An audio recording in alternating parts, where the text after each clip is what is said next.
तो महाराज महर्षि विश्वामित्र जी गृहस्थ की चर्चा करते जा रहे कि गृहस्थ कैसा, सोचते जा रहे गृहस्थ तो बड़ा महान है। और महाराज देखिए, जब संत आपके द्वारे आए, जब संत किवाड़ पर आए, जब आपके गुरुदेव आपके किवाड़ पर आए तो ये मत करना, और गुरुदेव को छोड़िए कोई अतिथि आए तो ये ना हो कि तुम भीतर ही बैठे और अतिथि आ जाए, वो तुम उसकी प्रतीक्षा में होने चाहिए। सीखो यहाँ पर राजा दशरथ को जब पता चला महर्षि विश्वामित्र जी आ रहे हैं तो महाराज अपनी नगर की सीमा पर जाकर खड़े हो गए। और हम महाराज मेहमान को बुलाते हैं, आइए महाराज आपको हमारे घर आना और किवाड़ बजाना पड़ेगा, ठक ठक ठक ठक खोल दो, और वो भी 10 बार बजा तक खोले। होता है क्या? हमें सतमार्ग पर चलना सिखाती रोज रामायण, सदाशिव आचरण करना सिखाती रोज रामायण। जिन्हें संसार सागर से उतर कर पार जाना है उसे संसार सागर से लगाती पार रामायण। तो महाराज राजा दशरथ विश्वामित्र जी से मिलने के लिए कहां पहुंचे? अपने नगर की सीमा में। लेकिन मन में एक भय है। बोले महाराज ये भय है कि लगता है हमारे कुल में ये चंद्र नाम अच्छा नहीं है। बोले क्यों? बोले एक है रामचंद्र, एक है राजा हरिश्चंद्र। हरिश्चंद्र की परीक्षा भी किसने ली थी? महर्षि विश्वामित्र जी ने। और रामचंद्र, इनके लिए भी राम विश्वामित्र जी आ रहे, तो बड़ा डर लग रहा था महाराज, क्या करें। लेकिन गुरुदेव ने कहा चिंता मत करिए, संतों के संग लाग रे तेरी अच्छी कटेगी, संतों के संग लाग रे तेरी अच्छी कटेगी, बड़ी बढ़िया कटेगी, अच्छी कटेगी, बड़ी संतों के संग लाग रे तेरी अच्छी। जिस समय राम जी को वनवास हुआ, गुहुराज के पास पहुंचे तो गुहुराज जी घबरा रहे थे एक बात से। गुहुराज ये घबरा रहे थे कि महाराज मैं भगवान के सामने कैसे जाऊं, मैं तो अछूत हूं, भगवान के पास कैसे जा सकता हूं, मेरे को तो मैं अति दीन, मैं मति हीना, जो कछु कीना पर बस कीना, पर जो हुआ मेरे हाथों हुआ, हे दयालु दया कीजिए, मैं आया शरण में। महाराज चले हैं गुहुराज, और गुहुराज मन में घबरा रहे हैं, मैं क्या करूं क्या करूं क्या करूं। तो इतने परेशान है कि पता नहीं भगवान मुझे अपनाएंगे या नहीं अपनाएंगे, भगवान मुझे, मैं भगवान को चलो दूर से ही देख लूंगा। कभी लोगों ने ये दिमाग में कचरा भर दिया है। आप देखेंगे शबरी मैया के मन में भी ये कचरा था। किसने निकाला? मतंग ऋषि ने। मतंग ऋषि ने निकाला। गुरुदेव क्या करते हैं? यही काम तो करते हैं, तुम्हारे दृष्टिकोण बदलते हैं। शबरी मैया महाराज चोरी चोरी सेवा क्यों करती थी? क्योंकि लोगों की वो मत दिमाग में आई हुई थी कि महाराज मैं अछूत जाति की हूं, किसी कोई देख लेगा तो अपमान हो जाए। लेकिन मतंग ऋषि ने कहा तू मेरी बेटी है, यहीं रहे। तो महाराज विश्वामित्र जी पधारे, और विश्वामित्र जी जैसे पधारे तो राजा दशरथ ने प्रणाम किया और रुके हैं विश्वामित्र जी कुटिया में। और सभा में जब पहुंचे हैं तो देखिए महात्मा कभी कुछ मांगता नहीं है। सुदामा दरिद्र थे लेकिन केवल धन से, मन से नहीं। मेरे को बड़ा दुख होता है, बड़ा खेद होता है लोग जब सुदामा जी की, मैं वैसे झांकी को प्रेफर नहीं करता हूँ, झांकी वगैरह प्रेफर नहीं करता हूँ, और लेकिन फिर भी आप लोगों ने जो झांकी बनाई वो झांकी नहीं, वो सच बात है। मैया ने सच बोला था, बोले झांकी नहीं आएंगी, राम जी आएंगे। तो कल राम जी आए, है ना। तो महाराज मैं झांकी प्रेफर तो नहीं करता हूँ, लेकिन जो व्यवस्था बनाई, जो झांकी बनाई, वो झांकी हो अच्छी बात है, लेकिन कम से कम वो मर्यादा हो उसकी, है ना। तो ऐसे ही सुदामा जी की झांकी आप लोगों ने देखी होगी। सुदामा जी का उपहास उड़ाते हैं, कहीं देखे तो उसका विरोध करिए, और विरोध नहीं कर सकते, हिम्मत नहीं है विरोध करने की, तो चुपचाप वहां से उठ के अपने घर आ जाए, ये तो कर सकते हैं। 2 4 10 बार ऐसा करेंगे महाराज तो बदलाव कुछ ना कुछ होगा। सुदामा कौन है जानते ही क्या है लोग सुदामा के बारे में? महाराज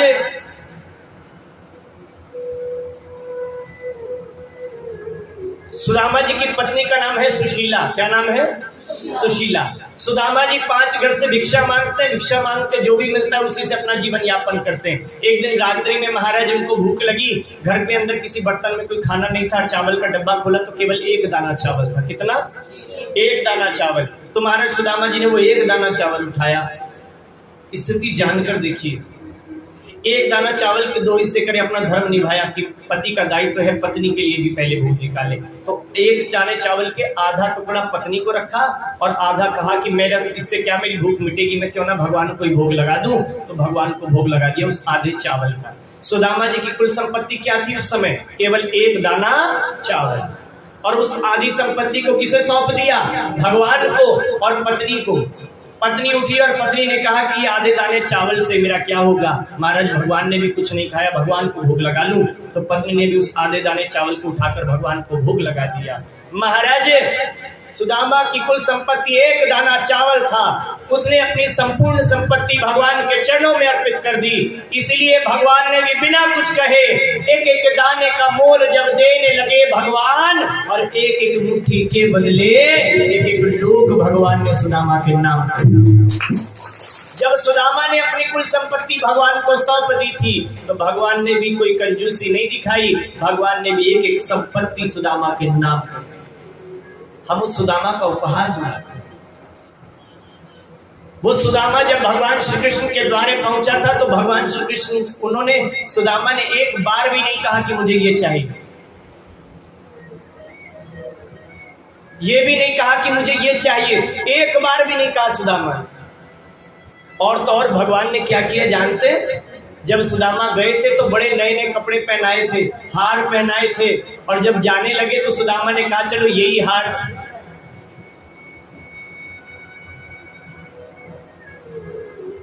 तुम्हारे जो सुदामा ने जो गले में हार डाले थे तो कहने लगे कि यही हार मैं जाकर सुशीला को दे दूंगा और कह दूंगा यही दिए हैं भगवान ने। लेकिन जैसे ही सुदामा वो हार पहन के जाने लगे तो भगवान ने कहा सुदामा इधर आओ। बोले हाँ। बोले तुम जा रहे हो? बोले हाँ। बोले तो इनके वस्त्र लाओ जो पहन के आए थे वो पहनेंगे और ये उतार के जाएंगे। सुदामा ने कहा वाकई नहीं है, तू तो बड़ा चतुर निकला।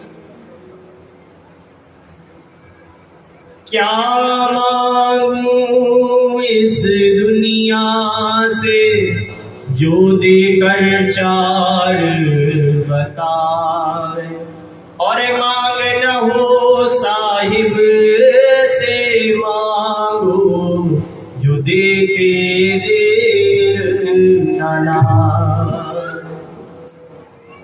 लोगों से तुम मदद की गुहार करते हो, लोग तुम्हारी मदद करते हैं लेकिन एहसान जताते हैं, और भगवान ने तुम्हें कितना। मुझे मेरे मालिक बहुत कुछ दिया है, मुझे मेरे मालिक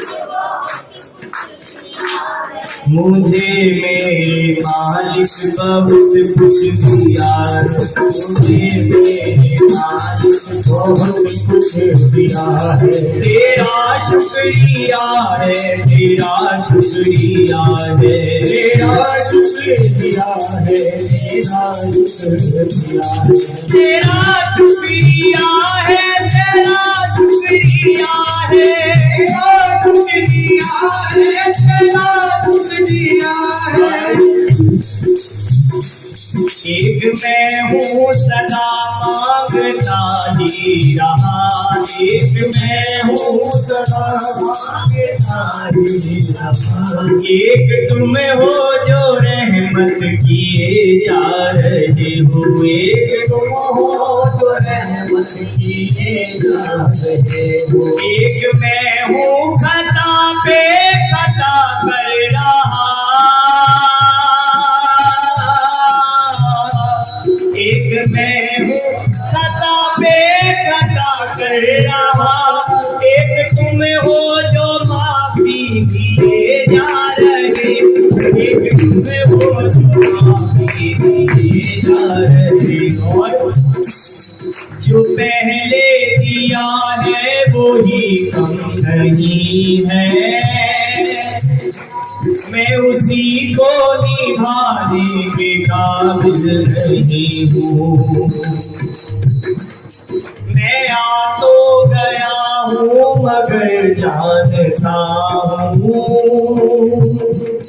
तेरे दर पे आने के काबिल नहीं हूँ, तेरे दर पे आने के काबिल नहीं हूँ, तेरे दर पे आने के काबिल नहीं हूँ, तेरे दर पे आने के काबिल नहीं हूँ। ये माना कि मेरे गुनाह भी है लाखों, ये माना कि मेरे गुनाह भी है लाखों, मैं चेहरा दिखाने के काबिल नहीं, मैं चेहरा दिखाने के काबिल नहीं। गोपाल मुरलिया वाले नंदलाल मुरलिया वाले, गोपाल मुरलिया वाले,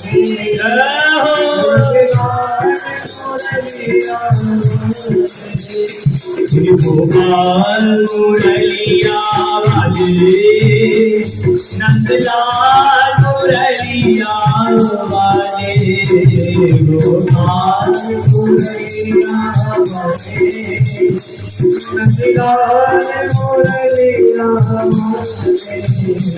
श्री राधा जीवन नीलमणि गोपाल मुरलिया वाले, श्री राधा जीवन नीलमणि गोपाल मुरलिया वाले। तो महाराज विश्वामित्र जी पहुंचे हैं दशरथ जी के दरबार में और मांगा कुछ भी नहीं। एक बात कही कि महाराज मैंने सुना है कि तुम्हारे बच्चे युद्ध की कला सीखकर धनुष बाण चलाना सीखकर आए हैं, विद्या प्राप्त करके आए हैं, तो महाराज सुबाहु और मारीच नाम के दो राक्षस हमें यज्ञ करने नहीं देते, तो महाराज इनको भेजो, इनकी भी परीक्षा हो जाएगी ये कितना सीख कर आए। और महाराज दशरथ जी कहने लगे नहीं महाराज, चौथे पने पाए सुत चारी, चौथे पन पाए सुत चारी, मुनि वचन नहीं कहे बिचारी, मुनि वचन नहीं कहे बिचारी। गुरुदेव आपने जो कहा है मैं कैसे भेज दूं? और महाराज चारों पुत्रों में मुझे राम और लक्ष्मण तो सर्वाधिक प्रिय हैं। अच्छा राम और लक्ष्मण ही क्यों गए? एक राम है और एक लक्ष्मण। राम जी का स्वभाव है झंडे की तरह और लक्ष्मण जी का स्वभाव है डंडे की तरह। आगे जब आप आज कथा सुनेंगे विवाह की तब आपको समझ में आएगा। और अब प्रिपेयर होके आया कि ये थोड़ा सा लंबा समय हो जाएगा कथा का, है। तो महाराज राम जी का स्वभाव झंडे की तरह, लक्ष्मण जी का स्वभाव डंडे की तरह। झंडा बिना डंडे के नहीं रहता, है ना। तो महाराज राम जी और लक्ष्मण जी को ले जाने लगे। तो महाराज ये भजन है, थोड़ा सा सुन लीजिएगा। मैं कथा तो वैसे सुना नहीं सकता हूँ, लेकिन मुझे अब ऐसा लगता नहीं कि मैं कहीं कर में, तो ऐसा लगता है सब हम घर में बात कर रहे हैं, तो ऐसी हरी चर्चा चल रही है। तो महाराज राम जी और लक्ष्मण जी दोनों चले विश्वामित्र जी के साथ। गुरुदेव ने आज्ञा की तो दशरथ जी ने हाँ कर दी, तो राम जी और लक्ष्मण जी दोनों विश्वामित्र जी के साथ चले। और कैसे चले सुनिएगा। जब चलने लगे तो रास्ते मिली सबसे पहले ताड़का। कौन मिली? ताड़का को भी विश्वामित्र जी कह के गए थे ना कि तुम कभी मैं गया राम जी को लेके आया। तो ताड़का को देखा और ताड़का ने कहा कि किसको ले आए बाबा, किसको ले आए, बोलो किसको ले आए बाबा, किसको ले आए। ताड़का बोली किसको ले आए बाबा, किसको ले आए, किसको ले आए बाबा, किसको ले आए। पहले मैं तुमको खाऊं बाद में मैं इनको खाऊं, पहले मैं तुमको खाऊं बाद में मैं इनको खाऊं, तुम तीनों को मैं खाऊंगी खा जाऊंगी। किसको ले आए बाबा, किसको ले आए, बोलो किसको ले आए बाबा, किसको ले आए, हाँ किसको ले आए बाबा, किसको ले आए, किसको ले आए बाबा, किसको ले आए। हाँ पहले मैं तुमको खाऊं बाद में मैं इनको खाऊं, पहले मैं इनको खाऊं बाद में मैं तुमको खाऊं, तुम तीनों को मैं खाऊंगी खा जाऊंगी। किसको ले आए बाबा, किसको ले आए, बोलो किसको ले आए बाबा, किसको ले आए, हाँ किसको ले आए बाबा, किसको ले आए, किसको ले आए बाबा, किसको ले आए। बाण रघुबर ने मारा ताड़का को संहारा, बाण रघुबर ने मारा ताड़का को संहारा, बाण रघुबर ने मारा ताड़का को संहारा, बाण रघुबर ने मारा ताड़का को संहारा। और भैया जब तक ताड़का जीवित थी तब तक महात्मा जी पास नहीं गए, लेकिन जैसे ताड़का मरी तो पहुंच गए विश्वामित्र जी पास में। बाण रघुवर ने मारा ताड़का को संहारा, बाण रघुवर ने मारा ताड़का को संहारा, मरी ताड़का मुनि हंसने लगे, हंसने लगे। किसको ले आए बाबा, किसको ले आए, बोलो किसको ले आए बाबा, किसको ले आए, हाँ किसको ले आए बाबा, किसको ले आए, बोलो किसको ले आए बाबा, किसको ले आए। अरे अब ताड़का को मार दिया और महाराज एक ही बाण प्राण हर लीना, एक ही बाण से ताड़का के प्राण हर लिए। और कैसी मुक्ति दी, माता की जैसी मुक्ति दी है ताड़का। और महाराज दूसरी ओर अब ताड़का के पास जितने भी सेना वाले थे वो कहने लगे ताड़का मर गई, चलो सुबह हमारी इसको बताया है।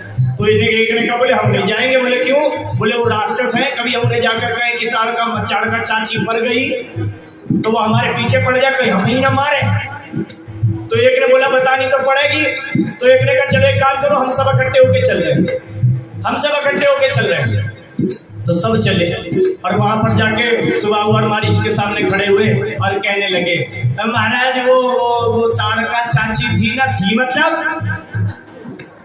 बोले वो ताड़का चाची जो थी ना हमारी, वो हिलती ना डुलती चाची, ये नहीं बताया कि मर गई, घुमा रहा, हिलती ना डुलती चाची। उन्होंने कहा हिलती डुलती नहीं है तो सो रही होगी जगह, नहीं महाराज हिलती ना डुलती चाची, और सांस नहीं ले रही चाची, हमको तो लगता चाची मर गई, मर गई। और सारे राक्षस एक साथ क्या किसको ले आए बाबा, किसको ले आए, बोलो किसको ले आए बाबा, किसको ले आए, हाँ किसको ले आए बाबा, किसको ले आए, बोलो किसको ले आए बाबा, किसको ले आए।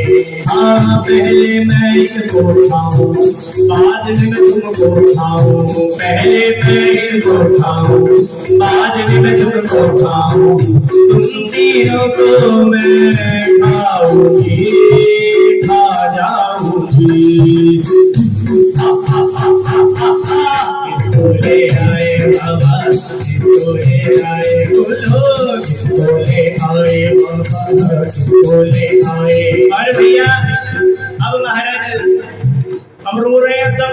अच्छा मरते देखो, जीते जी आदमी की तारीफ करे ना करे, मरते हुए आदमी महान हो जाता है, बड़ा अच्छा आदमी था, मरते हुए आदमी अच्छा हो जाता है।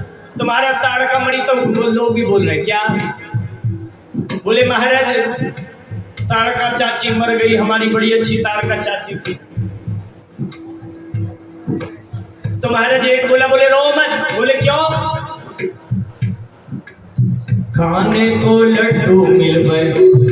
अब तारका चाची मर गई तो क्या होगा? है चाची की तेरे हो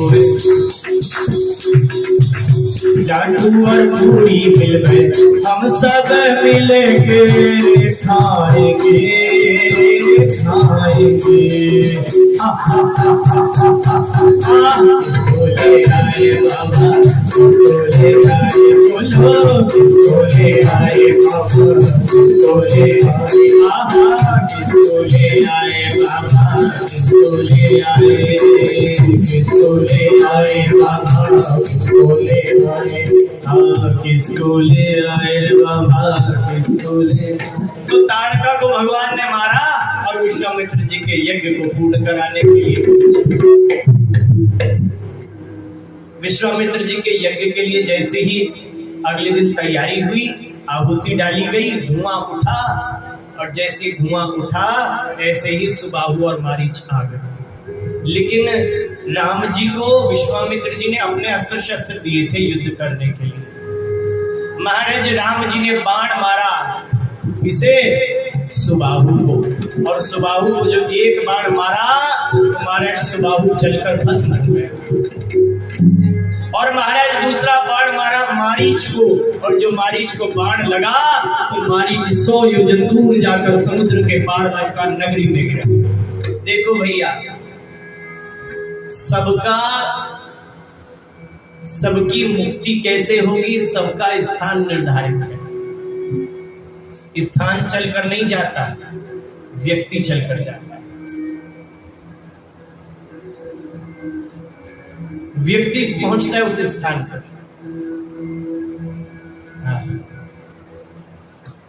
मुझे जो भी कुछ मिला है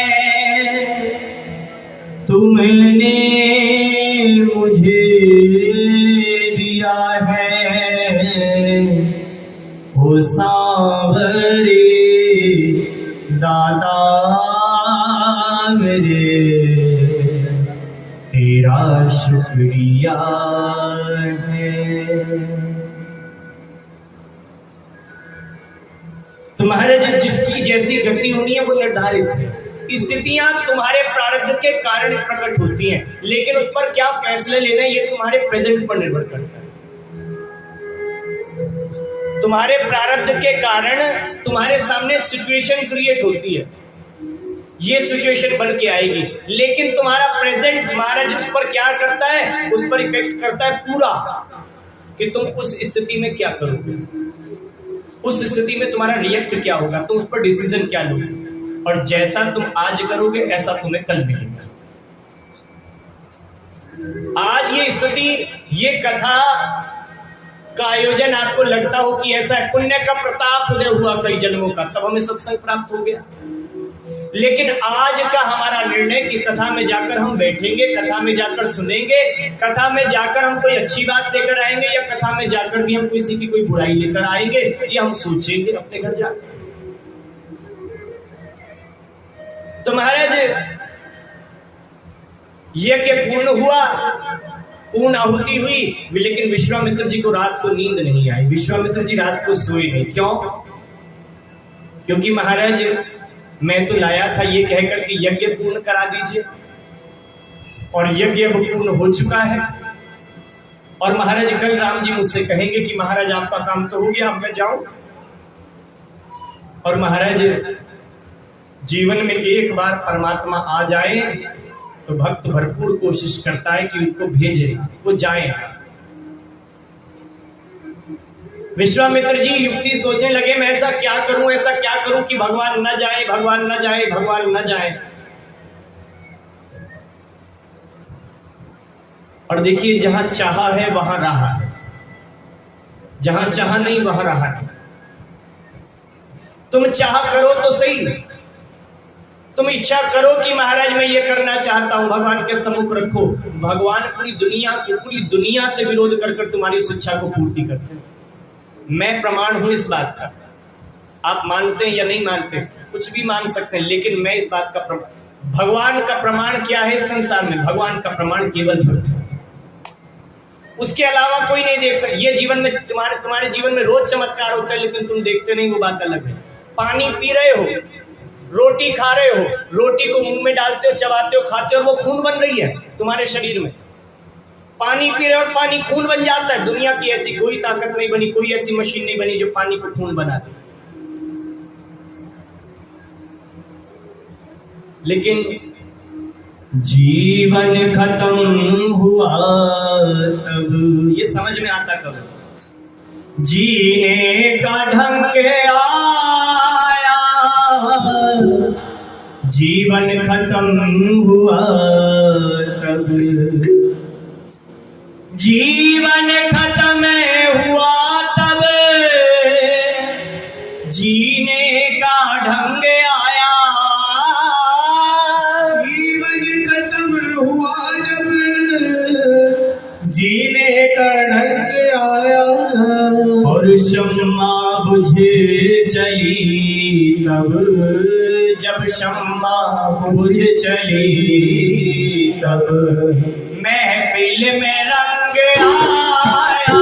जब शम्मा बुझ चली तब, महफिल में रंग, जीवन खत्म हुआ तो जीने का ढंग आया। जीवन खत्म हुआ तब, जीने का ढंग आया, जब शम्मा बुझ चली तब, जब शम्मा बुझ चली तब, महफिल में रंग आया। जीवन खत्म हुआ जब, जीवन खत्म हुआ जब। और सुनिए, मन की मशीनरी ने अब ठीक चलना सीखा, मन की मशीनरी अब चलना सीखा, मन की मशीनरी ने तब ठीक चलना सीखा, तब ठीक चलना सीखा। कब सीखा?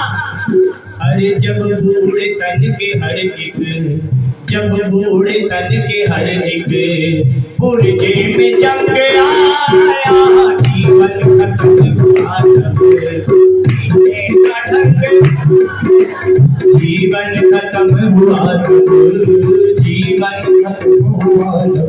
और फुर्सत के वक्त में ना सुमिरन का वक्त निकला, फुर्सत के वक्त में ना सुमिरन का वक्त निकला। उस वक्त मांगा मांगा, उस वक्त मांगा, जब वक्त तंग आया। जीवन खत्म हुआ तब, जीने का ढंग, जीवन खत्म हुआ तब, जीने का ढंग आया। और सुनिए, आयु ने नत्था सिंह जब हथियार फेंक डाले, आयु ने नत्था सिंह जब हथियार फेंक डाले, और यमराज फौज ले गए, यमराज फौज ले गए, करने को जंग आया। जीवन खत्म हुआ तब, जीने का ढंग आया। जीवन खत्म हुआ जब, जीवन खत्म हुआ जब, जीने का ढंग आया। जीवन खत्म हुआ तब। तो महर्षि विश्वामित्र जी को इस बात की चिंता कि महाराज परमात्मा जीवन में आ गए हैं तो अब जाएंगे। होनी चाहिए चिंता कि प्रभु आपकी कृपा से सत्संग प्राप्त हुआ है, अब ये जीवन में सत्संग का साथ कभी छूटे ना, अब ये मार्ग कभी छूटे ना, अब ये पथ कभी छूटे ना। भगवान मेरी नैया इस पार लगा देना, अब तक तो निभाया है, आगे नहीं निभाना। छल बल के साथ माया घेरे जो मुझको आकर, तो तुम देखते न रहना, झट आके बचा लेना। भगवान मेरी नैया उस पार लगा देना। और देखो अगर तुम्हारी चाह है पक्की तो फिर राह निकल आती, और मिल गई राह विश्वामित्र जी को। क्या हुआ, इतने में राजा जनक का एक दूत आ गया और दूत ने कहा, बोले महाराज राजा जनक ने धनुष यज्ञ रचाया है। क्या किया है? धनुष यज्ञ रचाया, और उस धनुष यज्ञ के अंदर आपको भी आना है। बस विश्वामित्र जी तो प्रसन्न हो गए। विश्वामित्र जी कहने लगे कि महाराज मार्ग मिल गया। देखो दीपावली पे चीनी के खिलौने आते हैं कि नहीं? और महाराज दीपावली पे जो चीनी के खिलौने आते हैं, एक दिन भैया क्या हुआ, रात्रि में चाय बनानी थी तो देखा तो चीनी खत्म थी, लेकिन वो खिलौना रखा था।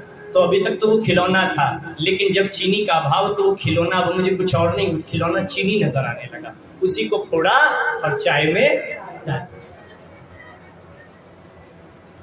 आवश्यकता आविष्कार की जननी होती है। तो महाराज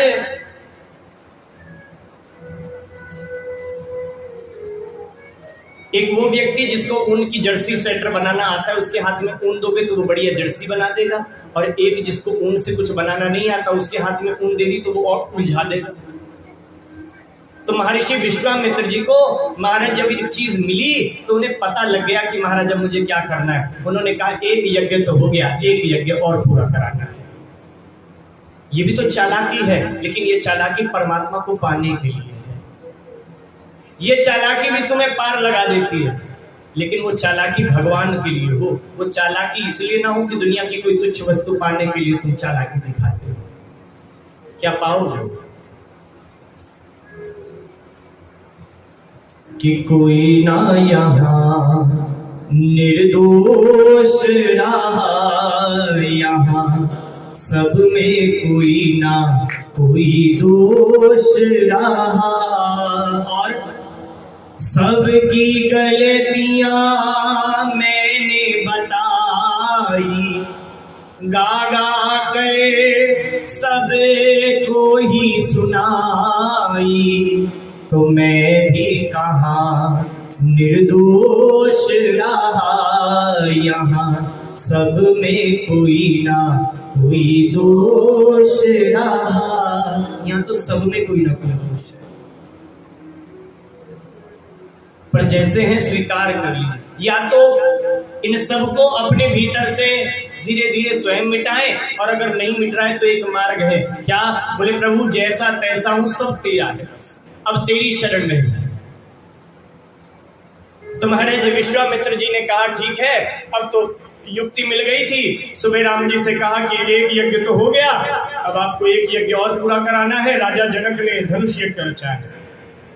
अच्छा देखो, धनुष यज्ञ के अंदर सभी राजाओं को बुलाया गया था, लेकिन दशरथ जी को नहीं बुलाया गया था। क्यों नहीं बुलाया गया था जानते हैं? दशरथ जी को कोई निमंत्रण नहीं था, सबको निमंत्रण था। एक दिन राजा जनक महाराज कहते हैं जंगली सुअर के शिकार के लिए वन में डोल रहे थे। उन्होंने जंगली सुअर पर निशाना लगाकर तीर चलाया, और जो ही तीर चलाया तो वो तीर एक गाय के लग गया। किसके लग गया? गाय के। और जब गाय के लग गया तो वो गाय जो थी वो दौड़ती दौड़ती दौड़ती दौड़ती राजा दशरथ की सीमा के भीतर जाकर गिर गई, और वहां उसके प्राण छूट गए। तो राजा जनक को बड़ा अफसोस हुआ कि मेरे द्वारा गौ हत्या हो गई है, लेकिन राजा दशरथ को भी ये बात बताई जाए। तो एक सिपाही को भेजा और जाकर कहा कि राजा जनक से गलती से एक गौ हत्या हो गई है। उस समय जब सिपाही पहुंचा तो राजा दशरथ क्या कर रहे थे? यज्ञ कर रहे थे, आहुति डल रही थी। हमारे जैसे नहीं, यहाँ पंडित जी कथा करते हैं, यहाँ पंडित जी आहुति डालते हैं, ओम स्वाहा, इधर फोन चलता है, हाँ जी हाँ जी हाँ जी, ठीक है ठीक है, पंडित जी एक मिनट जरा बात कर ले, फिर ऐसा नहीं। तो यज्ञ चल रहा था, और यज्ञ चल रहा था तो कहते सिपाही आया। सिपाही ने कहा कि महाराज चलिए। तो सिपाही से कहने लगे, राजा दशरथ बोले मैं तो जा नहीं सकता हूं, अभी अभी तो यज्ञ चल रहा है। एक कर्मचारी जो सफाई लगाने का काम कर रहा था, झाड़ू का काम कर रहा था, उसको कहा कि जाओ सरयू से थोड़ा सा जल लेकर जाना, और सरयू का जल हाथ में लेकर कहना कि यद्यपि हमारा राजा धर्म परायण है, तो भगवान कृपा करके इस गौ माता को जीवन दान दे दो। और महाराज कहते हैं कि वो कर्मचारी गया और उसने सरयू का जल लिया और ऐसा संकल्प कर कर जो ही गौ माता पर छोड़ा, गौ माता पुनः जीवित हो गई। बोलो गंगा मैया की, बोले गौ माता की। तो गौ माता जीवित हो गई। और गौ माता जीवित हो गई तो राजा जनक ने जब अपनी बेटी के लिए स्वयंवर का आयोजन किया तो ये सोचा कि राजा दशरथ को पहले समय नहीं था तो अपने किसी कर्मचारी को भेजकर सरयू के जल मात्र से महाराज गौ को जीवित करा दिया। और कहीं कहीं आज निमंत्रण भेजूं और वो किसी और काम में व्यस्त हो और भेज दे, किसी सेनापति को भेज दे, किसी व्यक्ति को कि जाओ धनुष उठा के आ जाना, तो मेरी तो बेटी का भविष्य खराब हो जाएगा, तो नहीं बुलाया। ये शिव धनुष परशुराम जी को मिला, परशुराम जी ने राजा को दिया। और महाराज इतना भारी धनुष कि जब वो आया था तो उठता भी नहीं था, लेकिन सीता मैया भूमि लेते हुए उस धनुष को एक ही हाथ से उठा लेती और एक ही हाथ से उठाने के बाद महाराज रख भी देती वापस। राजा जनक ने देखा और बड़ा आश्चर्य किया कि महाराज इतना भारी धनुष ये अकेले कैसे उठाती है, लगता है जगत जननी का अवतार हो गया है, लगता है कि महाराज शक्ति का अवतार हो चुका है। तो ये शक्ति जिसकी है अब उसे सौंप देनी चाहिए। इसलिए धनुष यज्ञ को जिसने ये धनुष उठा लिया उसी से विवाह होगा। तो राजा जनक के कहने पर विश्वामित्र जी राम लक्ष्मण जी को साथ में लेकर और चले हैं। और चलते चलते मार्ग में सबसे पहले एक आश्रम में पहुंचे, टूटा फूटा आश्रम। और विश्वामित्र जी से पूछा, प्रभु ये किसका आश्रम है? बोले गौतम ऋषि का आश्रम, महर्षि गौतम का। और बरसों से ये अहिल्या तुम्हारी प्रतीक्षा में है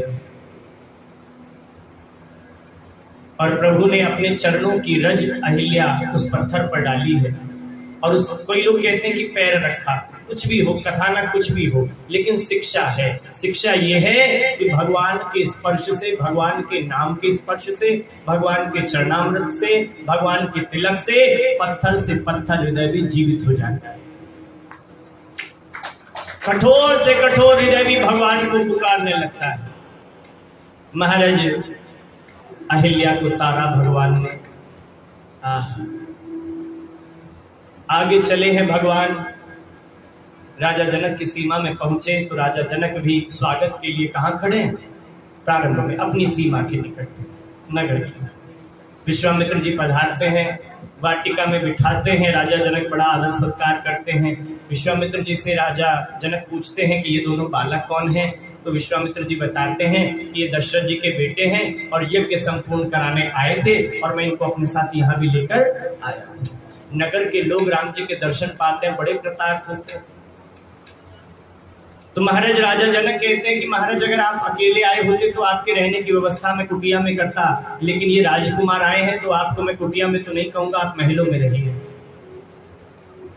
लेकिन महाराज जानिए, गुरुदेव के साथ जब रहें तो इस चीज की, अब तुम क्या हो इस चीज को भूल जाइएगा। जिस हाल में राखोगे भगवान उसी हाल गुजारा करेंगे, जिस हाल में वो है उसी हाल में रहोगे। तो महाराज राजा जनक कहने लगे, बोले महाराज वैसे तो मैं निराकार भगवान को मानता हूं, निराकार की सेवा करता हूं। राजा जनक कोई साधारण व्यक्ति नहीं है। राजा जनक के यहाँ बड़े बड़े शास्त्रार्थ होते हैं। अष्टावक्र, राजा जनक के गुरु का नाम क्या है? अष्टावक्र। अष्टावक्र जानते हैं कौन थे? अष्टावक्र गीता है, और अष्टावक्र गीता इतनी सुंदर गीता है जो आप भगवत गीता पढ़ते हैं, मैं कहता हूं कि उससे भी श्रेष्ठ मानता हूं मैं उसको।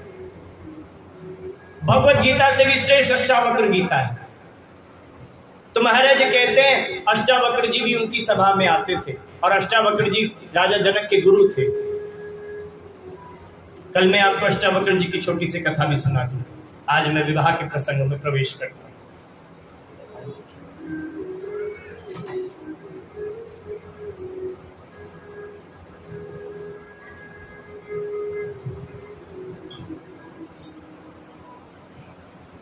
तो महाराज कहते हैं कि विश्वामित्र जी राम और लक्ष्मण जी को देखते हैं और राजा जनक राम और लक्ष्मण जी को देखते हैं और कहते हैं वैसे तो मैं निराकार की सेवा करता हूं, लेकिन इन दोनों को देखकर मुझे ऐसा लगता है कि वह निराकार परमात्मा साकार होकर मेरे सामने प्रकट हो गया है। तो महाराज विश्वामित्र जी कुटिया में अपने रहते हैं। देखो सोने का प्रसंग क्या है। सबसे पहले गुरुदेव लेटते हैं और राम जी गुरुदेव के पैर दबाते हैं। राम जी और लखन जी दोनों गुरुदेव के चरण दबाते हैं, गुरुदेव सो जाते हैं। फिर राम जी सोते हैं और लक्ष्मण जी उनके चरण दबाते हैं और अंत में लक्ष्मण जी लेटते हैं। और उठने का क्रम बिल्कुल उल्टा। सबसे पहले लक्ष्मण जी उठते हैं, राम जी अपना नहाते हैं, पूजा करते हैं, फिर राम जी की सारी व्यवस्था करते हैं, फिर राम जी उठते हैं और महाराज फिर राम जी उठते हैं, किसकी नहाते हैं, स्नान करते हैं, पूजन करते हैं, फिर गुरुदेव की सारी व्यवस्था करते हैं। ये उठने का क्रम है, बड़े से छोटे की ओर और छोटे से बड़े की ओर। आप अगर चाहते हैं कि बालक सुबह 5 बजे उठे तो सबसे पहले तो आप 5 बजे उठना प्रारंभ करें। उसको कहने भर से काम नहीं चलेगा, क्योंकि बालक वो नहीं करता जो आप कहते हैं, बालक वो करता है जो आप करके दिखाते हैं। आप जान भी नहीं सकते छोटे से बच्चे के सामने जब आप किसी के विषय में बात करते हैं, बुरे बात कर रहे होते हैं, तो वो भले ही शब्दों का मूल्य ना जानता हो, लेकिन उसके भीतर बीज पड़ा हुआ, उस बीज को आप अंकुरित करने का काम करते हैं। तो महाराज विश्वामित्र जी प्रातः काल उठते हैं और उठने के बाद राम जी से कहते हैं कि जाइए थोड़े से पुष्प लेकर आइए। पुष्प लेने के लिए चले हैं, लेकिन उससे पूर्व राम जी विश्वामित्र जी से कहते हैं कि महाराज लक्ष्मण कह रहा है कि नगर भ्रमण करा दीजिए, मुझे जनकपुरी घुमा दीजिए। कभी आए नहीं ना, इसीलिए तो क्या हम घूमने जा सकते हैं? विश्वामित्र जी कहने लगे एक बात बताओ लक्ष्मण जी, या तुम पहले यहाँ आए हो? बोले नहीं। बोले तो तुम कैसे घुमाओगे? चलो लेकिन घुमाओ जैसा तुम्हारे। तो महाराज राम जी और लक्ष्मण जी दोनों चले हैं। तो लोग 3 तरह से भगवान के दर्शन करते हैं। पहले लोग वो जो किवाड़ पर खड़े होकर करते हैं, और कुछ स्त्रियां महाराज झरोके से करती हैं, और कन्याएं महाराज छत से, अटारी से। पुरुष लोग किवाड़ पर खड़े होकर दर्शन करते हैं, महिलाएं झांक कर खिड़की से, और कन्याएं छत से। राम जी जा रहे हैं, लक्ष्मण जी जा रहे हैं, तो ऊपर सखियां खड़ी हैं, कहती है प्रभु अपने दर से अब तो न टालो, गिरा जा रहा हूँ, संभालो संभालो। प्रभु अपने दर से अब तो न टालो, गिरा जा रहा हूँ, संभालो संभालो। और नहीं छूटे पाएंगे दुनिया के बंधन, नहीं छूटे पाएंगे दुनिया के बंधन, जब तक कृपा ना करोगे रघुनंदन, जब तक कृपा ना करोगे रघुनंदन। कदम लड़खड़ाए संभालो संभालो, कदम लड़खड़ाए संभालो संभालो। गिरा जा रहा हूँ, उठा लो उठा लो, गिरा जा रहा हूँ, उठा लो उठा लो। प्रभु अपने घर से अब तो न डालो, प्रभु अपने घर से अब तो न डालो, गिरा जा रहा हूँ, संभालो संभालो, गिरा जा रहा हूँ, संभालो। तुम्हारे सखियां कहती हैं प्रभु हमारी ओर देखिए तो सही, आप तो सीधे सीधे जा रहे हैं, आप एक बार मुड़कर हमारी ओर देखिए तो सही। राम जी पुकार सुन रहे हैं, लेकिन सुनकर भी देखे नहीं। लक्ष्मण जी कहने लगे, बोले प्रभु वो सखियां कब से कह रही हैं एक बार मुड़कर उन्हें देखिए तो सही, अबलाएं कब से पुकार रही हैं। राम जी ने कहा, बोले महाराज कौन सी अबला कब सबला बन जाए पता नहीं लगता। तो महाराज कहने लगे प्रभु एक बार तो मुड़कर देखिए उन्हें।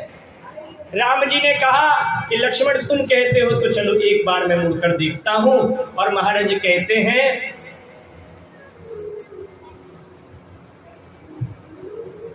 तो महाराज जी कहते हैं कि राम जी मुड़कर देखते हैं सखियों की ओर, और सखियों ने जैसे ही राम जी को देखा और महाराज राम जी ने सखियों को देखा तो जानते क्या हुआ? कहने लगे प्रभु अब नजरें एक बार मिला ली है तो मोड़ना मत। अब एक बार मुझसे नजरें मिलाई हैं तो मोड़ना मत, क्योंकि अब जो तुमने मुख मोड़ा तो हम जी नहीं पाए। एक बार हमसे सांवरे नजरें मिलाई और नजरें मिला के आप जरा मुस्कुराइए। नजरें हमारी आपकी चौखट पे है अड़ी, नजरें हमारी आपकी चौखट पे है खड़ी। कब से निहार राह बिचारी खड़ी खड़ी, कब से निहार राह बिचारी खड़ी खड़ी। तो नजरों पे कर रहम इन्हें यूं ना सताइए, नजरों पे कर रहम इन्हें यूं ना सताइए। नजरें मिला के आप जरा मुस्कुराइए, नजरें मिला के आप जरा मुस्कुराइए। महाराज राम जी देख रहे हैं, सखियां देख रही हैं, और महाराज कहने लगी, बोले प्रभु अब नजरें मत घुमाना। भगवान ने कहा अगर नजरें मुड़ी तो, बोले महाराज हम जी नहीं पाएंगे, हम छत से कूद जाएंगे। राम जी ने कहा कि चिंता मत करो, मैं तुम्हें वचन देता हूँ कि महाराज राम अवतार में तो मैं एक व्रत धर्म का पालन करता हूँ, लेकिन जब कृष्ण अवतार होगा तो तुम सब मेरी सखियां बनकर प्रकट होगी। मुझे 16,108 रानियां महारानियां है ना, वो राक्षस ने जो कैद कर रखी थी, जो छुटाई भगवान ने, वो यही सब है। ये सब लीला है भगवान की है? तो महाराज भगवान आगे चले, नगर का भ्रमण करके वापस आए हैं, और महाराज फूल लेने के लिए दो वाटिका बड़ी प्रसिद्ध हुई है, एक ये वाटिका और एक अशोक वाटिका। महाराज राजा जनक की वाटिका में प्रवेश किया फूल तोड़ने के लिए, तो प्रवेश करने जा रहे थे तो माली नहीं था, तो खड़े हो गए बाहर। बोले जब तक माली आज्ञा नहीं देगा तब तक भीतर नहीं जाएंगे। बोले प्रभु आपको किसकी आज्ञा की आवश्यकता है? अरे भैया दूध का मुंह खुला हो तो बिल्ली को शर्म खुद आनी चाहिए, समझ रहे हैं? अगर दूध का मुंह खुला है, कोई व्यक्ति आपको मना नहीं कर रहा, तो इसका अर्थ ये नहीं कि आप उसका अत्यधिक नाजायज लाभ उठाएं, क्योंकि भलाई कर भला होगा, बुराई कर बुरा होगा। कोई देखे ना देखे पर कन्हैया देख। तो महाराज वन में गए, वो गए हैं, माली आया, माली ने कहा महाराज ये सारे पुष्प जो है सब पूजा के लिए आप जाइए और तोड़ लीजिए। राम जी ने पुष्प तोड़े, और उतने में क्या हुआ, सीता जी भी आई हैं वहां पर गौरी पूजन करने के लिए। और महाराज सखियों ने कहा, गौरी पूजन में जब करने के लिए गई तो एक सखी ने कहा, अरे वो दो राजकुमार जो थे वो आए हुए हैं यहाँ। तो सीता जी को दिखाने के लिए चले हैं, वृक्ष के पीछे छिपकर सीता मैया राम जी को देखती हैं, और क्या कहा कि राघव को देख जनक नंदिनी बगिया में खड़ी की खड़ी रह गई, राघव को देख जनक नंदिनी। बगिया में खड़ी की खड़ी रह गई, आंख इनकी लड़ी आंखें उनकी लड़ी, आंख इनकी लड़ी आंखें उनकी लड़ी। चारों अखियां लड़ी की लड़ी रह गई, चारों अखियां लड़ी की लड़ी रह गई। राघव को देख जनक नंदनी, राघव को देख जनक नंदनी। बगिया में खड़ी की खड़ी रह गई, बगिया में खड़ी रह गई। महाराज जैसे सीता मैया ने राम जी को देखा तो आंखें बंद कर ली, देखा और आंखें बंद कर ली। एक सखी ने कहा, रे सामने राम है, उनको देखने नहीं, आंखें बंद कर रही है। बोले जो बाहर राम है वो अब नहीं तो थोड़ी देर बाद चले जाएंगे, लेकिन जिस राम को मैंने इन पलकों के मार्ग से अपने दिल में उतार लिया और बंद कर लिया है, वो ये चले जाए तो भी नहीं जा सकते। आ सजना इन नैनन में तूहे पलक ढांप मैं दूं, और ना मैं देखूं गैर को, ना मैं तोहे देखन दूं। बोलो श्याम रामचंद्र भगवान की जय हो। महाराज अब गौरी गए हैं गौरी पूजन करने के लिए, और महाराज गौरी पूजन किया और क्या वर दिया गौरी मैया ने, मन जाहिरा चहु मिलहि सोबर सहज सुंदर सावरु, करुणा निधान सुजान शील सनेहु जानत रावरु।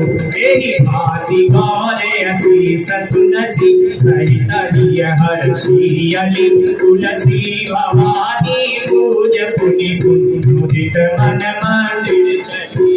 सिय हर्षि न जाय कहीं, जाने वाले अनुकूल, वाम अंग भर कन लगे मंजुल मंगल फूल। माँ गौरी ने आशीर्वाद दिया, मन जाहिरा चहु मिलहि सोबर सहज सुंदर सांवरु, वही तुम्हें मिले। अब महाराज ये वर मिला है, ये सबने सुना नहीं, केवल देखो जो यहाँ हो रहा है जरूरी नहीं सब सुन रहे हैं, किसी किसी की समझ में आता है, कोई कोई सुन पाता। एक माता जी रोज सत्संग में जाया करती तो एक तोता रास्ते में था। कौन था? तोता। और तोता जैसी माता जी आगे जाती तो वो कहता, क्या कहता? अरे मैया कहाँ जा रही है? मैया को बड़ा बुरा लगता था कि मुझे ऐसे कोई टोकता है। अच्छा कोई हम जा रहे हो पीछे से आवाज लगाने तो गुस्सा तो आता ही, टोकते।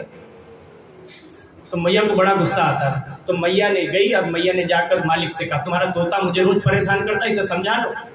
तो तोते को पकड़ के ऐसे पानी में डुबो दिया और कहा कि अब की बार कहा तो और सजा मिलेगी, और बांध दी। तो महाराज आप जा रही थी, फिर तोते ने आवाज लगाई, अरे मैया कहाँ जा रही हो?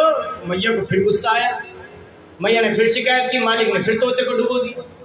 अब महाराज तीसरे दिन फिर जब जाने लगी तो बोला, मैया कहाँ जा रही हो? मैया ने कहा, आज मैं तुझे ही बताऊं कहाँ जा रही हूँ। सत्संग में जा रही हो। सत्संग में? अच्छा सत्संग में जा रही हो? बोले हाँ। बोले तो अपने गुरुजी से ये पूछ के आना, मेरी मुक्ति का उपाय क्या है? तोता बोलता है। तोते ने कहा, अगर यही बात है तो अपने गुरुजी से पूछ के आना, मेरी मुक्ति कैसे होगी? उसने कहा ठीक है, तुम कहता है तो मैं पूछ लेती हूँ, लेकिन उसके बाद कभी टोकेगा नहीं। बोले नहीं टोकूंगा।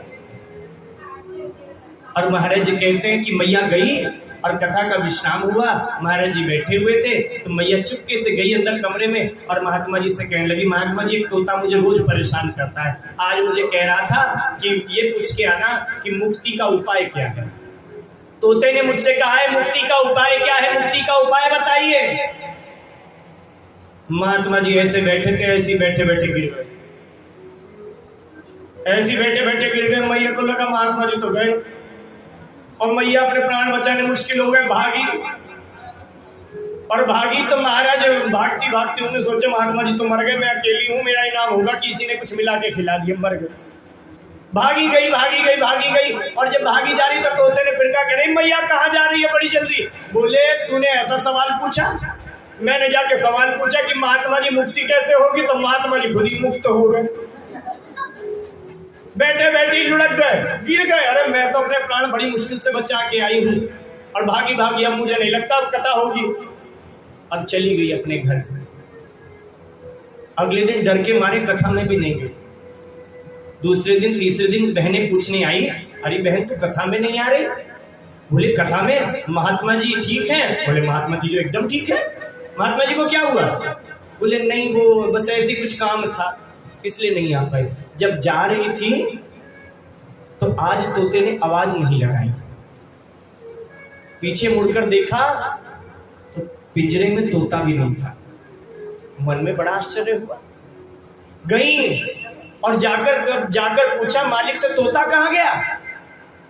बोले तोता तो बड़ा होशियार निकला। अभी 2 दिन हो गए महाराज, वो बैठा हुआ था, ऐसी लेटा हुआ था। मैंने सोचा मर गया, भूखा प्यासा होगा, तो मैंने मिर्ची डाली उसके लिए, लेकिन उसने मिर्ची नहीं खाई। मैंने उसके लिए पानी डाला, उसने पानी भी नहीं पिया। मुझे लगा मर गया। मैंने पिंजरे का ढक्कन खोला और जैसे ही ढक्कन खोला वो पंख उड़ाकर उड़ गया, आजाद हो गया। वो आजाद हो गया, उसको मुक्ति मिल गई। तुम पाना चाहते हो तो तुम्हें यहां मिल जाता है, और जो नहीं पाना चाहते फिर कहां मिलेगा? वो मैया रोज सत्संग में जाती थी लेकिन वो मुक्ति को न समझ पाई, और वो तोता समझ गया मुक्ति को कैसे मिलेगी। तो महाराज ये कोई साधारण चर्चा नहीं चल रही है, बड़ी विशेष है। बड़ा मनोयोग से इसको सुनिए। महाराज जी कहते हैं कि अब तैयारी होने लगी। विश्वामित्र जी और सब लोग चले हैं मंडप में, रंग मंडप जहां पर व्यवस्था की गई थी। और महाराज जानते हैं जैसे ही विश्वामित्र जी प्रवेश करते हैं और पीछे से राम जी प्रवेश करते हैं तो सारे राजा राम जी को देखकर, किसी को राम जी को देखकर ऐसा लगता है कि बहुत बड़ा योद्धा है, किसी को देखकर यूं लगता है कि महाराज ये तो सूर्य के समान है, किसी को जा की रही भावना जैसी, प्रभु मूर्त देखिए तिन तैसी, उसको वैसे दिखाई दी। सबसे आगे महर्षि विश्वामित्र जी का, राम जी का और लक्ष्मण जी का आसन लगाया गया। आहा, महाराज कहा गया, निमंत्रण बताया गया कि जो यज्ञ धनुष उठा लेगा उससे विवाह हो जाएगा।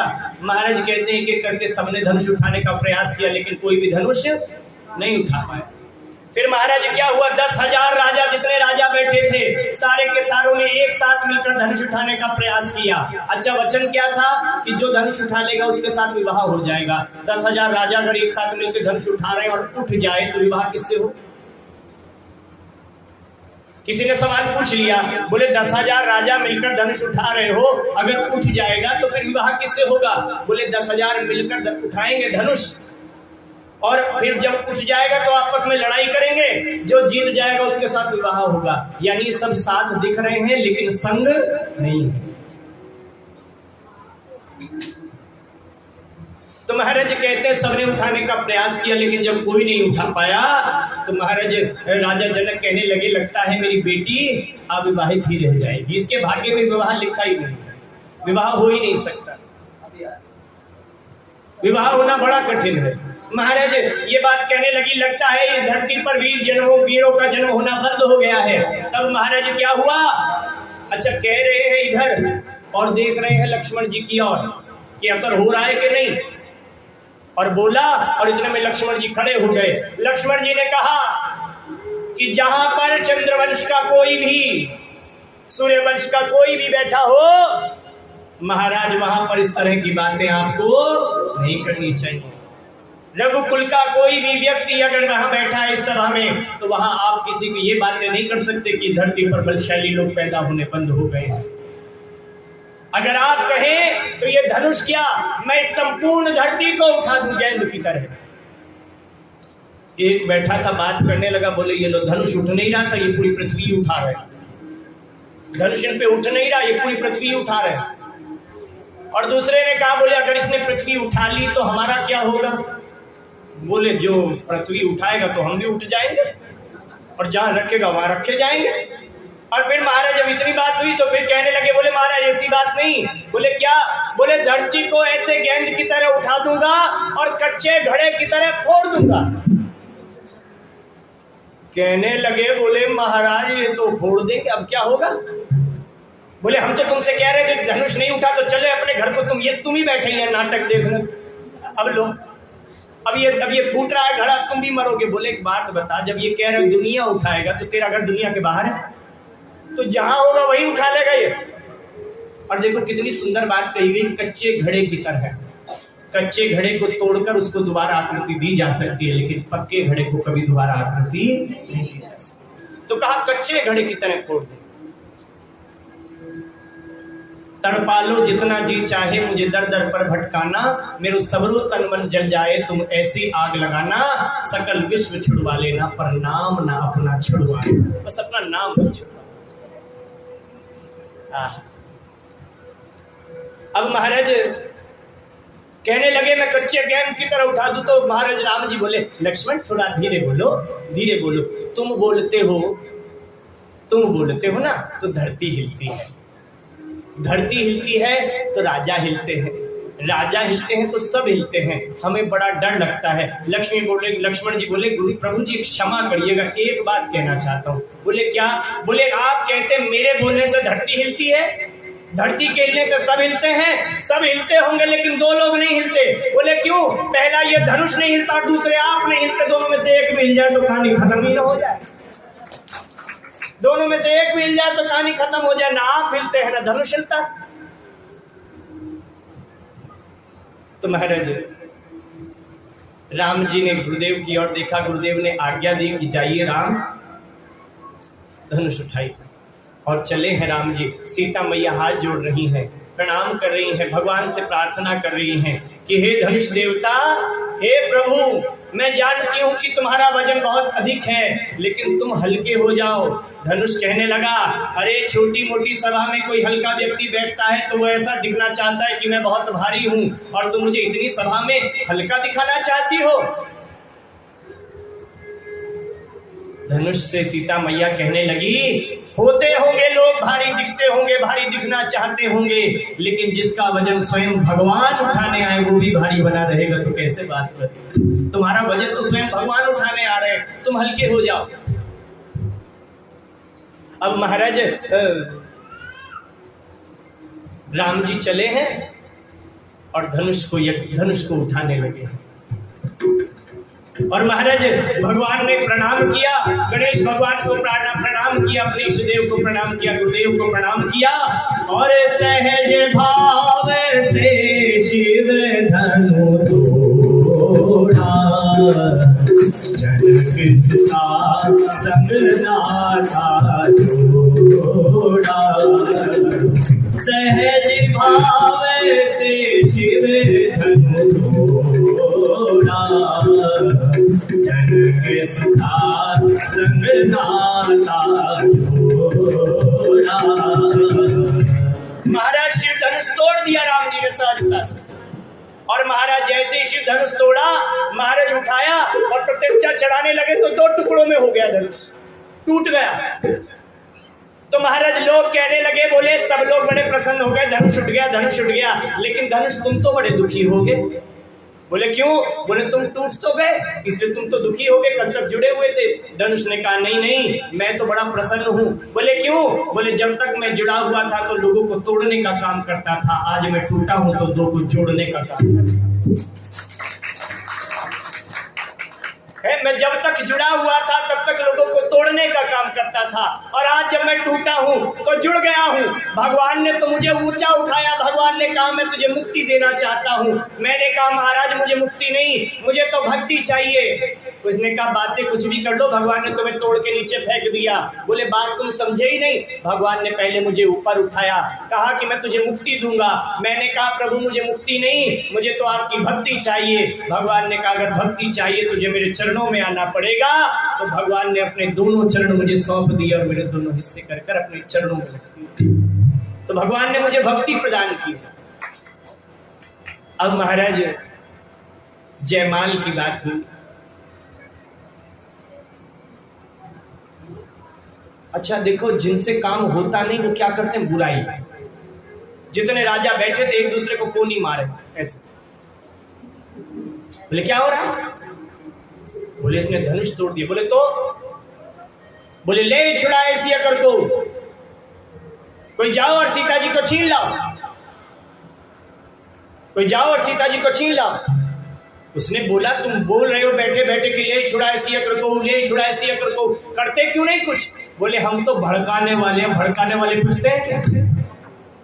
हम तो भड़काने वाले हैं। भड़काने वाले को पिटते देखा है कभी? भड़काने वाले आगे नहीं चलते, वो तो दूसरों को चलाते, तुम चलो। तो बोले हम तो भड़काने वाले। बोले अच्छा, तो बैठे बैठे बोलना है, करना कुछ नहीं। बोले और? तो महाराज ठीक है। तो महाराज वो बोल रहा है ले छुड़ाए सी अकर को, ले छुड़ाए सी अकर को। बोले हम तुमसे आगे बोलेंगे। बोले क्या? बोले ले छुड़ाए सी अकर को, धर बांधो ने बालक दो। इन दोनों बांदरों को, इन दोनों बालकों को बांध लो, गिरा लो यहीं। अब ऐसे ऐसे ऐसे ऐसे बोल रहे, और बोलते बोलते एकदम से एक राजा की नजर गई बाहर, और वो चुप हो गया एकदम ऐसे, और चुप स्तब्ध खड़ा हो गया। उसने बोला अरे चुप क्यों हो गए, बोलो। और जब किवाड़ पर उसकी नजर गई तो वो भी मौन हो गया। किवाड़ पर क्या देखा? अरे बाप रे बाप, रघुपति बिलो की सब भूप गए काम। कौन आ गए? परशुराम जी पधार गए। बोलो परशुराम जी भगवान की। बोले परशुराम जी पधार गए, और जो ही पधारे महाराज सारे राजा थर थर कांपने लगे। अरे बाप रे बाप, रघुपति बिलो के सब भूप गए कांपे। अरे बाप रे बाप, रघुपति बिलो के सब भूप गए। अब परशुराम जी की कथा तो मैं आपको कल सुनाऊंगा। आज हम सीता जी और राम जी की जयमाल करा देते हैं, ठीक है? झांकी मंगाई शांति बेटा, जीतू सुन लो, ये झांकी आप कल के लिए विश्राम दे। ठीक ठीक है, हाँ बस ठीक है। तो बनाई थी वैसे आपने आज? हाँ, हमारी तो बेटी बनने आई थी सीता। बनी हुई है? कल अभी आपने तैयार की? नहीं पता था कि ठीक है। तो कल हम इस झांकी को संपूर्ण कर। तो मैं अब परशुराम जी की कथा के विश्राम करता हूँ, है ना? तो परशुराम जी महाराज आ गए, और परशुराम जी कहने लगे अरे ये शिव धनुष किसने तोड़ा? तो राम जी बोले नाथ शिव धनु भंजन हारा, कोवे कौवे के दास तुम्हार। नाथ शिव धनु भंजन हार, कोवे कौवे के दास तुम्हारा। बोले शिव धनु जिसने तोड़ा प्रभु और कोई थोड़ी होगा, प्रभु आपका दास होगा, आपका सेवक होगा। परशुराम जी बोले मुझे मत चलाओ, सेवक सोई जो करे सेवकाई। सेवक वो होता है जो सेवकाई करे, सेवक वो होता है। अब महाराज परशुराम जी के हाथ में परसा, तो विश्वामित्र जी उठकर आए और परसे वाले हाथ को ऐसे घुमाया, और राम जी से कहने लगे तुरंत प्रणाम करो। विश्वामित्र जी से प्रणाम करो। परशुराम जी को प्रणाम किया और राम जी का परिचय दिया। रामायण में ऐसा ही लिखा है, बिल्कुल जल्दी जल्दी परिचय दिया। और क्या परिचय दिया? बोले राम लखन दशरथ के दोता, ये दोनों राम लखन दशरथ जी के बेटे हैं। माना कि राम जी लक्ष्मण जी से कह रहे हैं जल्दी जल्दी प्रणाम कर लो, जब तक मैंने फरसे वाला हाथ पकड़ा है पता नहीं चलता फरसे वाला हाथ कब मुक्त हो जाए और कब ये किस पे चल जाए, तो मैंने पकड़ रखा है। तो महाराज राम जी लक्ष्मण जी आए और महाराज प्रणाम किया। तो परशुराम जी बड़े क्रोध में बढ़ रहे थे, किसने तोड़ा धनुष, किसने तोड़ा? लक्ष्मण जी ने कहा गुरुदेव एक सवाल। बोले हाँ। बोले आप धनुष हो? बोले मैं तो धनुष नहीं। बोले तो धनुष आपका है? बोले नहीं मेरा तो नहीं है। बोले तो आपकी जिम्मेदारी है? बोले मेरी जिम्मेदारी भी नहीं है। बोले धनुष आप हो नहीं, आपका है नहीं, आपकी जिम्मेदारी नहीं, तो आप काहे इतना गुस्सा हो रहे हो? आप काहे इतना गुस्सा हो रहे हो?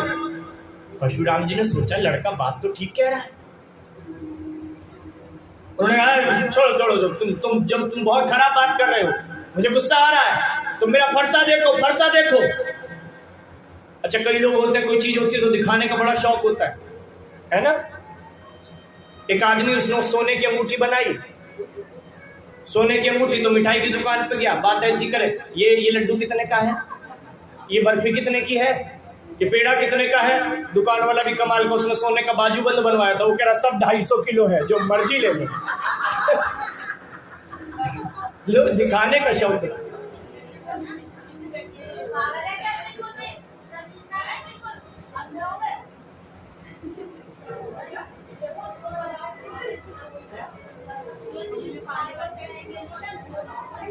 तो महाराज हैं अब क्या हुआ महाराज? परशुराम जी कहने लगे महाराज, तो परशुराम जी से बोले महाराज आपको तो, परशुराम जी बोले मैं तेरे टुकड़े कर दूंगा। लक्ष्मण जी से बोले क्या बोले? टुकड़े कर दूंगा मैं तेरे। लक्ष्मण जी कह रहे महाराज आपको गणित भी नहीं आता। बोले टुकड़े करने से गणित का क्या लेना देना? बोले देखो महाराज, जब भाग का सवाल होता है तो उसमें भागांक होता है और एक जिससे भाग दिया जाता है वो होता है और एक लास्ट में शेष बचता है। शेष कभी कटता, और लक्ष्मण जी कौन है? शेष के अवतार है। बोले जब वो शेष नहीं कटता तो ये शेष कैसे कट जाएगा? महाराज तुम्हें तो गणित भी नहीं आता। परशुराम जी बोले तू बड़ा खल हो रहा है, बड़ा दुष्ट है तू। अब कोई मुझे ये ना कहे कि महाराज ऐसा हो गया, अब मैं इसे मार दूंगा। तो महाराज जैसी फरसा चलाने की बात करने लगे तो हाथ चले ही ना, हाथ चलने को तैयार ना। बोले मेरे फरसा देख रहा है? लक्ष्मण जी ने कहा बोले फरसा देख रहा नहीं, फरसा नहीं देख रहा हूं इसीलिए तो चुप हूं। फिर क्या देख रहा? बोले मैं तो आपका यज्ञ पवित्र और आपके माथे का तिलक देख रहा। अगर ये ना देखता तो युद्ध तो कब का हो जाता। तो प्रभु अब राम जी आते हैं, राम जी समझाने का प्रयास करते हैं, बात ज्यादा ना बढ़े तो राम जी समझाते हैं। बोले प्रभु मैंने तो, लक्ष्मण जी ने कहा बोले ये कि धनुष लकड़ी के धनुष के लिए रोते हो। अंतिम बात, समय क्योंकि हो गया है, आगे की कथा मैं आपसे कल करूंगा। एक विद्यालय के अंदर इंस्पेक्शन करने वाला आया, एक आदमी इंस्पेक्शन करने वाला। उसने देखा कि स्कूल में पढ़ाई कैसी होती है। तो महाराज पढ़ाई कैसी होती है? तो वो एक क्लास में गया और उससे कहने लगा बच्चों ये बताओ शिव धनुष किसने तोड़ा? तो एक लड़के ने हाथ खड़ा करा। इंस्पेक्शन वाले ने सोचा सच्चा ये बताएगा जवाब, तो उससे पूछा हाँ बेटा शिव धनुष किसने तोड़ा?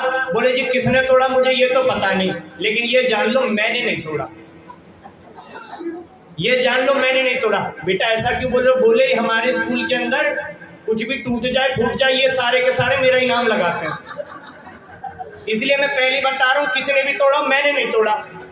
टीचर से कहा तुम यही सिखाते हो बच्चों को? टीचर ने कहा जी आप इसकी बात पे मत आओ, ये बहुत शरारती है, मना कर रहा है लेकिन तोड़ा इसी नहीं होगा, यही तोड़ता फोड़ता है सब। उसने कहा तो टीचर भी कमाल का, प्रिंसिपल के पास गए, प्रिंसिपल साहब कैसे टीचर कैसे बच्चे हैं तुम्हारे? हमने बच्चों से पूछा शिव धनुष किसने तोड़ा? तो बच्चे ने बोला मैंने नहीं तोड़ा, टीचर बोला इसी ने तोड़ा।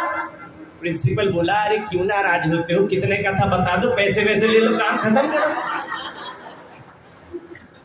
है? और बड़ा परेशान, वो तो समिति के पास पहुंच गया, कैसा स्कूल बनवाया तुमने? मैंने पूछा शिव धनुष किसने तोड़ा? बच्चे ने बोला मैंने नहीं तोड़ा, टीचर बोला इसी ने तोड़ा होगा।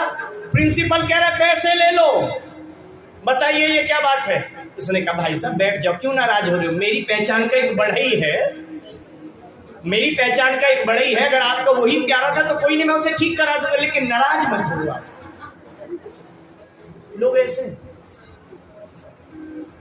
एक आदमी इंस्पेक्शन वाला स्कूल में गया तो लोग इसे पागल कहते थे। क्या कहते थे? पागल। पागल सब। और जब तक वो पागल नहीं हुआ था तब से इंस्पेक्शन करने गया ही नहीं था, जब से मतलब पागल हो तब से ही जाता था और ऐसे ऐसे सवाल पूछता था, कोई जवाब ही नहीं दे पाता था। एक क्लास में गया, जब पता लगा स्कूल वालों को कि वो इंस्पेक्शन करने आ रहा है तो स्कूल वाले डरे, पता नहीं क्या सवाल पूछेगा, क्या कह दे क्या कर दे।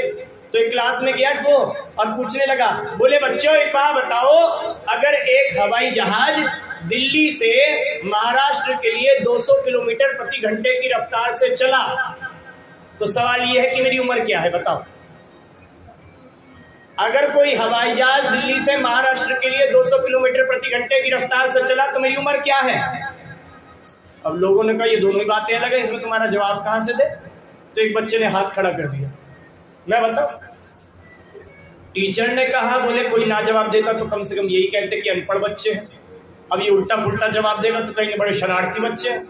तो उसने हाथ खड़ा कर दिया, बोले साहब मैं बताऊंगा। टीचर ने बोला हाँ बताओ बेटा। इंस्पेक्शन वाले ने हाँ बेटा बताओ। बोले जी इस बात का जवाब केवल मैं ही दे सकता हूं और कोई नहीं दे सकता आपको। बोले कैसे? बोले जी आपकी उम्र है 40 साल। कितनी उम्र है? उसने कहा बेटा बिल्कुल ठीक बात है, मेरी उम्र 40 साल ही है, लेकिन ये बता कि तुझे कैसे पता लगा कि मेरी उम्र 40 साल है? बोले जी मेरा एक बड़ा भाई है, मेरा एक, और वो आधा पागल है, उसकी उम्र 20 साल है। तो तुम्हारी 40 होनी चाहिए। तो ऐसे ऐसे लोग हैं संसार में। तो कल हम लोग भगवान श्री राम के विवाह की कथा सुनेंगे। आज हम कथा को यहीं विश्राम देते हैं और एक बार जोरदार ताली बजाइए अपने लिए। इसीलिए कि कल की बात का संपूर्ण असर हुआ। माइक आपको बोलना है कुछ? संपूर्ण असर हुआ और बड़ी सुंदर व्यवस्था बनाई है। कल राम जी और सीता जी के विवाह की कथा मैं आपसे कहूंगा और कल सभी को आना है और सीताराम जी के विवाह में सम्मिलित होना है। जैसे शंकर भगवान के विवाह में हम सम्मिलित हुए थे, ऐसे ही राम जी के विवाह में भी सब सम्मिलित होंगे। किसी प्रकार की कोई सेवा, वस्त्र, आभूषण जो भी कुछ लाना चाहे वो लेकर आ सकता है। बोलिए सिया और रामचंद्र भगवान की जय।